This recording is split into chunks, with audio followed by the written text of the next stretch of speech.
Dear students, in previous video we have completed our fourth chapter, materials, metals and non-metals, and in this video we will revise our fourth chapter, materials, metals and non-metals, because it is very important chapter in chemistry section, and you will also study this chapter in 10th class. So let's revise this chapter. Okay, so as you know that matter is made up of elements. Got it? Matter, हम जितनी भी चीज़ों से surrounded हैं वो सारी चीज़ें matter कहलाती हैं. And what is matter? Matter is anything which has mass and occupy space.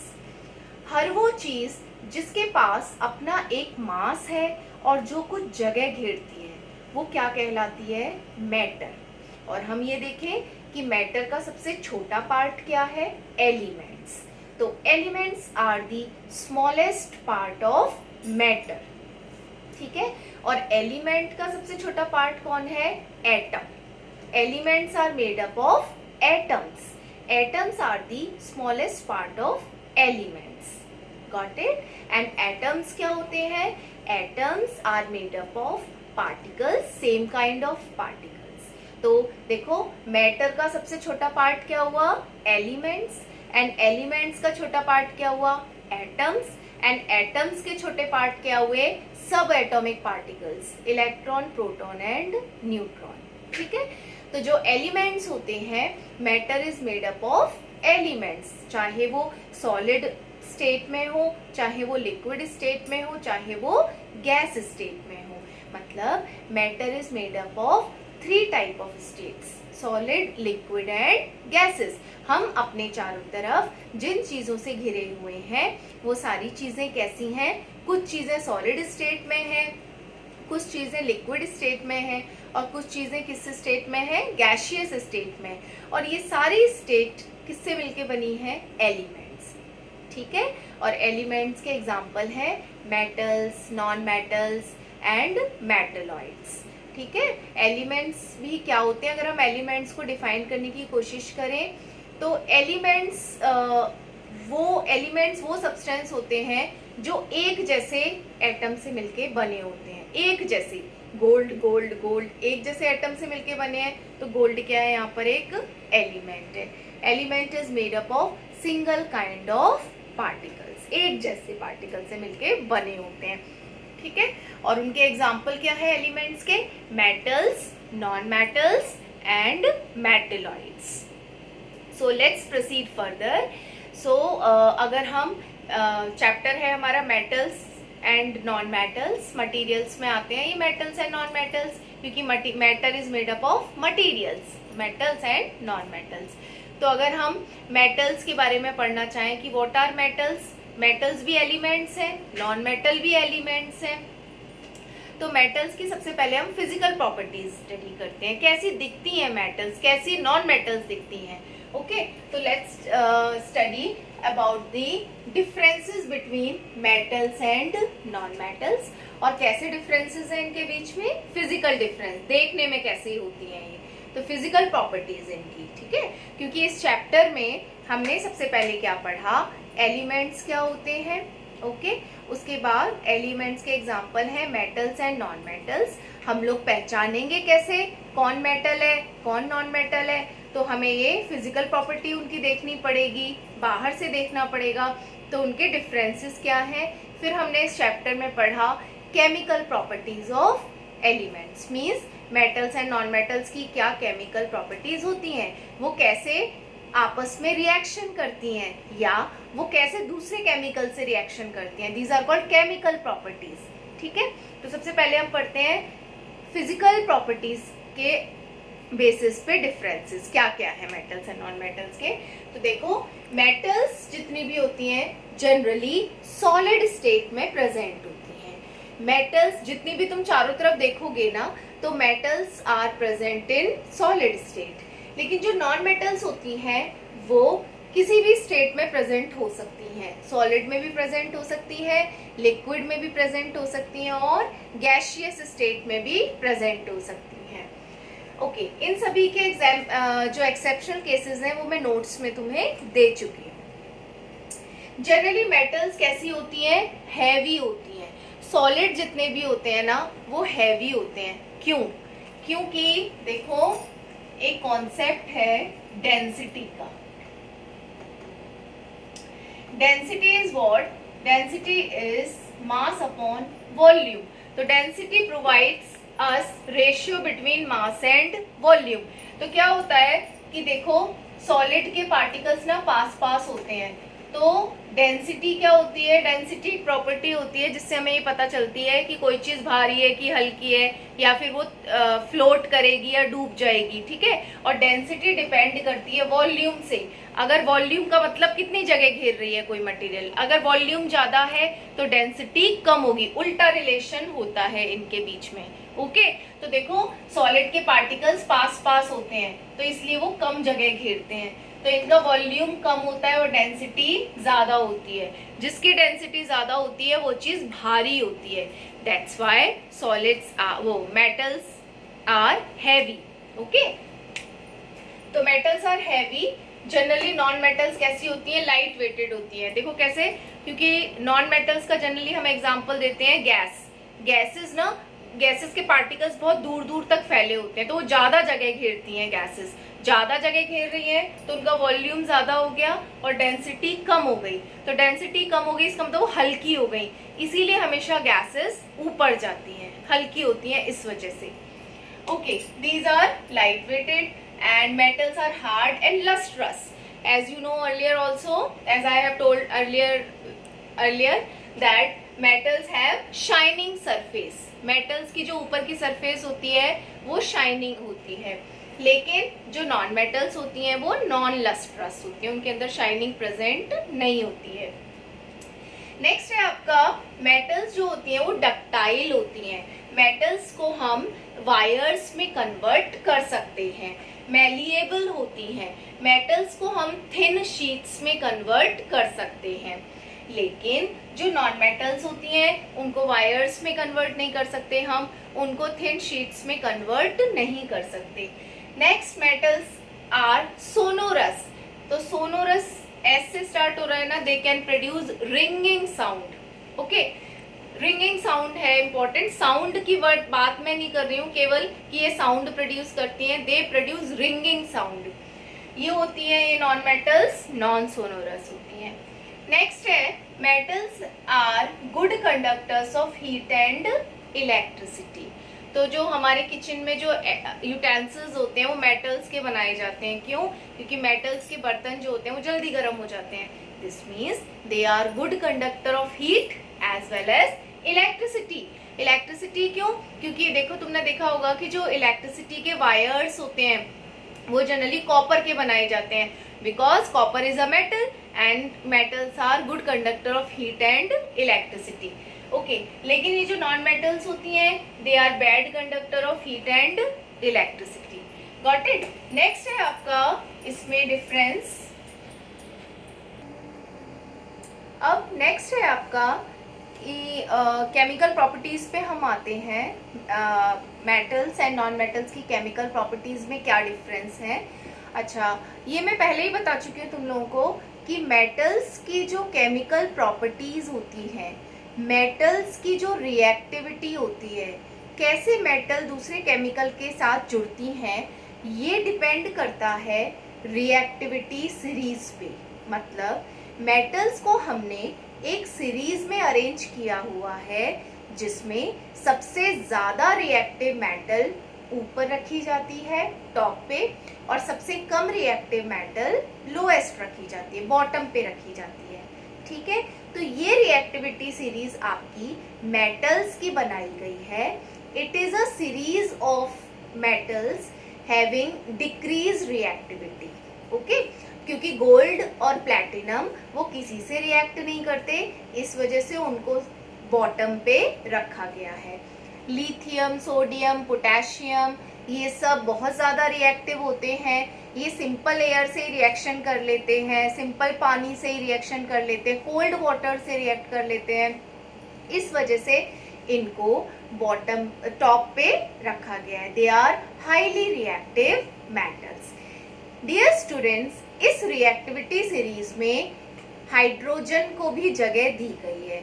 जैसा कि मैंने कहा कि रिएक्टिविटी सीरीज में सारी मेटल्स हैं, ओके, लेकिन इस रिएक्टिविटी सीरीज में हाइड्रोजन एंड कार्बन को भी जगह दी गई है। ये नॉन मेटल्स हैं, कार्बन एंड हाइड्रोजन, लेकिन हाइड्रोजन और कार्बन को इसलिए जगह दी गई है बिकॉज कुछ इनकी रिएक्टिविटी कुछ मेटल से ज्यादा होती है। इस वजह से इस रिएक्टिविटी सीरीज में हमने कार्बन और हाइड्रोजन को भी प्लेस दिया है, जबकि वो नॉन मेटल्स हैं। Got it? तो let's see what are the differences of chemical properties of metals and non metals. Metals हमेशा इलेक्ट्रॉन्स को लूज करती है। जैसा कि मैंने तुम्हें पहले बताया कि मैटर का स्मॉलेस्ट पार्ट है एलिमेंट एंड एलिमेंट का स्मॉलेस्ट पार्ट है एटम। ठीक है, एटम किससे मिलके बने होते हैं? इलेक्ट्रॉन, प्रोटॉन एंड न्यूट्रॉन से। Got it? तो मेटल्स जो होती हैं जब वो किसी के साथ जुड़ती हैं तो अपने इलेक्ट्रॉन्स वो लूज कर देती हैं, उसको दे देती हैं, दान कर देती हैं। Got it? तो they always lose electrons and non metals always gain electrons. ठीक है, ओके। नेक्स्ट आपका डिफरेंस है main, they react with oxygen. जो मेटल्स होती हैं वो ऑक्सीजन के साथ रिएक्ट करती हैं और ऑक्साइड बना लेती हैं, और उनके ऑक्साइड का नेचर होता है बेसिक, है ना, क्योंकि वो मेटल्स ऑक्सीजन के साथ जुड़ के ऑक्साइड बना लेती हैं, और जब हम उनकी रिएक्शन पानी के साथ कराते हैं तो they form base, means their oxides are basic in nature. और हम इसको कंफर्म कैसे करते हैं? लिटमस पेपर से। When we dip red litmus paper in this solution, the litmus paper turns out blue. ठीक है? This means the metal oxide nature is basic, whereas the non-metal reacts with oxygen and form oxide, and non-metallic oxides are acidic in nature. Means when non-metal react with oxygen, they form oxide, and these oxides react with water, they form acids, and thus we can say that non-metallic oxides are acidic in nature, and we can prove this nature by dipping blue litmus paper in this solution. The blue litmus paper color changes out in red color. Got it? Next difference है आपका, क्योंकि जो metals होती हैं generally hydrogen, देखो reactivity series में क्या होता है, suppose A B C D E, तो ये आपकी मेटल्स रखी गई हैं। सबसे ज्यादा रिएक्टिव कौन है? ए, फिर उससे कम रिएक्टिव कौन है? बी, उससे कम रिएक्टिव कौन है? सी, फिर डी, फिर ई। और यहाँ पर सपोज हाइड्रोजन को रखा गया है, तो एसिड्स में हाइड्रोजन प्रेजेंट होती है। Got it? तो जनरली मेटल्स क्या करती हैं, क्योंकि मेटल्स हाइड्रोजन के ऊपर होती हैं, जो मेटल्स वो हाइड्रोजन को डिस्प्लेस कर देती है। ठीक है, because in reactivity series if we want to react to metals, then these metals react according to reactivity series. Means अगर हम एक मेटल लें और बी मेटल का सॉल्ट लें या बी मेटल का सॉल्यूशन लें, तो क्योंकि ए मेटल बी मेटल से ऊपर है तो ए मेटल बी मेटल से ज्यादा रिएक्टिव है, तो ए क्या करेगी? बी को डिस्प्लेस कर देगी। ठीक है, अगर यहाँ पर H है बी की जगह और ये मेटल H से ऊपर है तो ये H को डिस्प्लेस कर देगी। तो generally metals displaces hydrogen from acids according to their reactivity, whereas जो नॉन मेटल्स होती हैं वो डिस्प्लेस नहीं करती हैं एसिड्स को, एसिड्स में से hydrogen gas. Got it? Okay, क्योंकि रिएक्टिविटी सीरीज में केवल हाइड्रोजन और ऑक्सीजन को रखा है तो इसका मतलब हाइड्रोजन की रिएक्टिविटी ज्यादा है और उसके अलावा तो नॉन मेटल्स रखे ही नहीं गए हैं, तो they do not displace hydrogen from acids. Got it? These all are the differences according to chemical properties of metals and non-metals. And next जो topic है इस chapter का वो है corrosion. Okay? What is corrosion?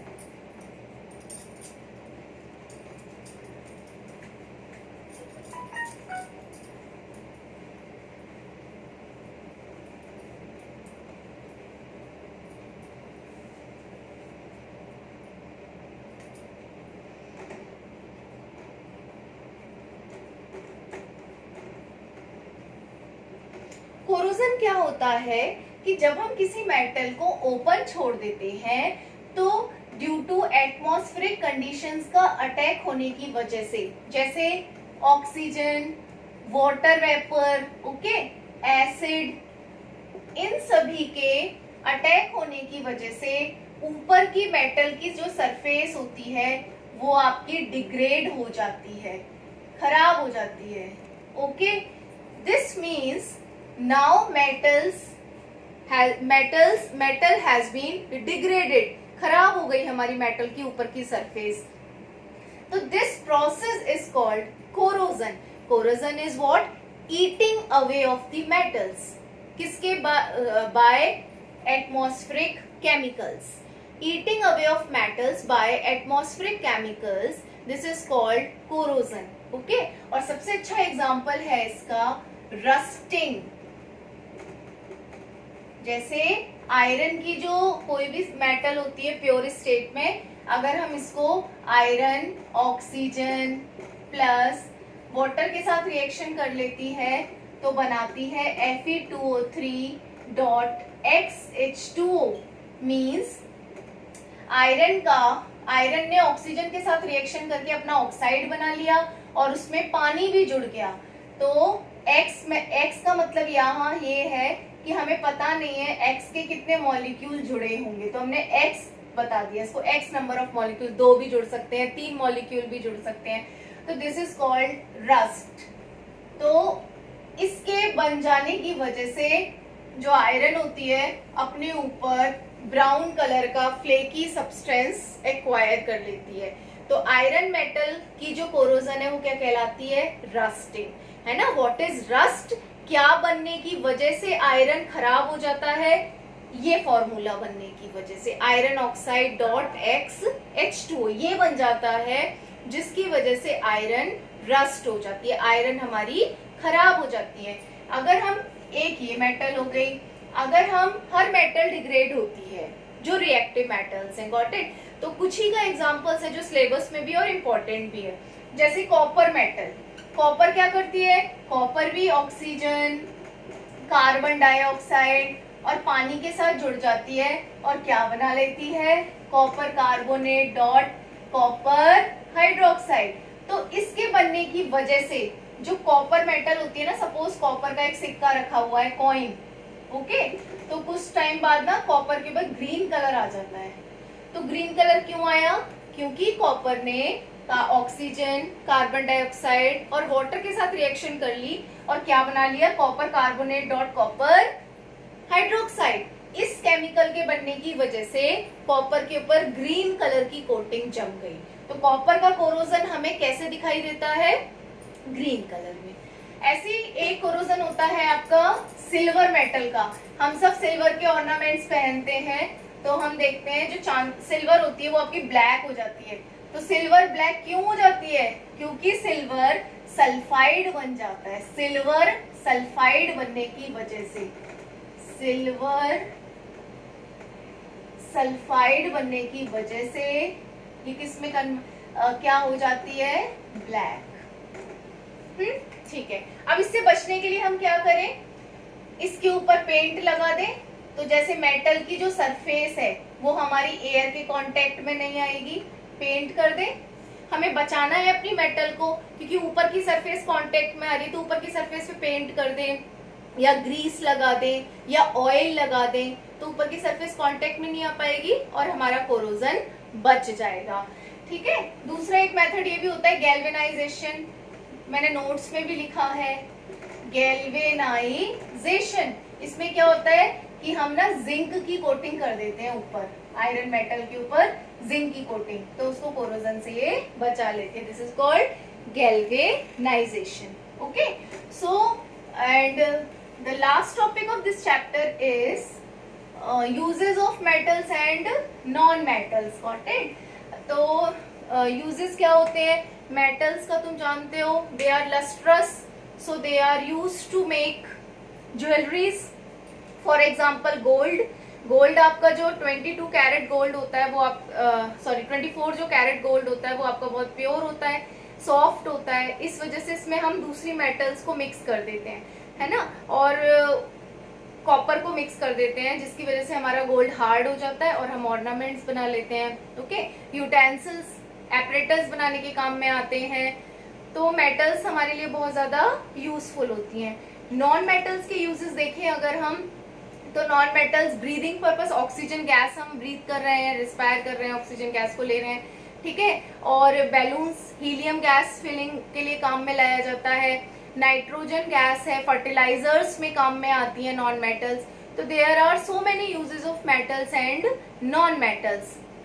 और एक और इसमें है कि अगर एक मेटल खराब हो रही है हमारी और हम ये चाहते हैं कि हमारी मेटल खराब भी ना हो और दूसरी मेटल की इसमें प्रॉपर्टीज भी आ जाए, तो हम क्या करते हैं, दो मेटल या एक मेटल और एक नॉन मेटल को आपस में मिक्सअप कर देते हैं. This is called alloying.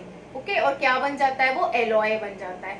तो एलॉय क्यों बनाना चाहते हैं, मेटल्स की प्रॉपर्टीज को थोड़ा चेंज करने के लिए, अपने हिसाब से प्रॉपर्टीज उसमें मॉडिफाई करने के लिए हम दो मेटल्स को मिक्स कर देते हैं, या एक मेटल और एक नॉन मेटल्स को. जैसे स्टील है, स्टील में क्या होता है, आयरन मिक्स किया जाता है, आयरन मिक्स किया जाता है, कार्बन मिक्स किया जाता है उसको हार्ड बनाने के लिए.